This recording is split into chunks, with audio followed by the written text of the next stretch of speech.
Hey guys, this is Dr. Hub. In case you haven't subscribed, please do subscribe for updates.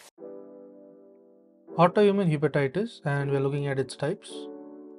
So there are two types which we need to know. One is type 1 and type 2. So let's look at type 1. So type 1, the characteristic antibodies, it includes the anti-SMA, SMA or the F-actin. Then there is the ANA,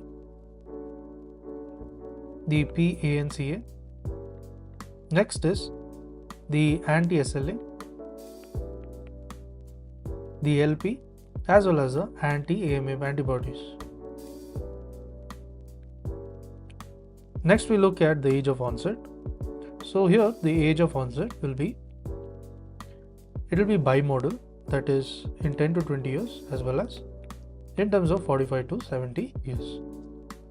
Now how is the gender distribution? If you look at gender distribution, it is 78%. It is seen in terms of females. Next we look at the IgG increase. So where does the IgG increase? So IgG increase is very pronounced. And then the IgA, it decreases. So the decrease is absent. Now what are the associations with the HLA haplotypes? So HLA haplotypes, it includes the B8, DR3 and DR4. Now we move on to the type 2 of the AIH. So looking at the type 2, it includes the characteristic antibodies like the anti-LKM.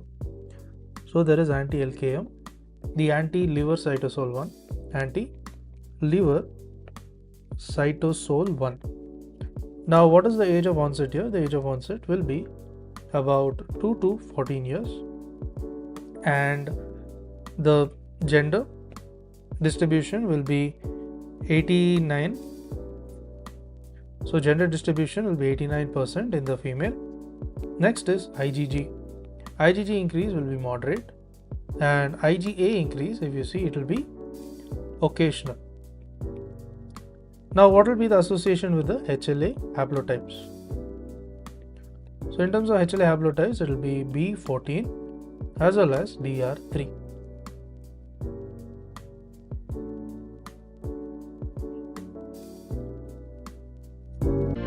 To learn and grow daily like this, please do subscribe.